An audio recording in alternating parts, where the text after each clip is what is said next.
Hello friends, good morning. இது Tuesday morning.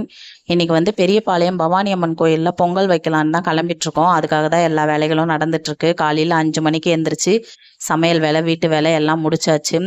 பொங்கலுக்கு தேவையான பொருட்களும் அப்புறம் வந்து மாவிளக்கு போடுறதுக்கு நைட்டே பச்சரிசி மாவு ஊற வச்சுருந்தேன். அதை அரைச்சி மாவிளக்குக்கும் ரெடி பண்ணிகிட்ருக்கேன்.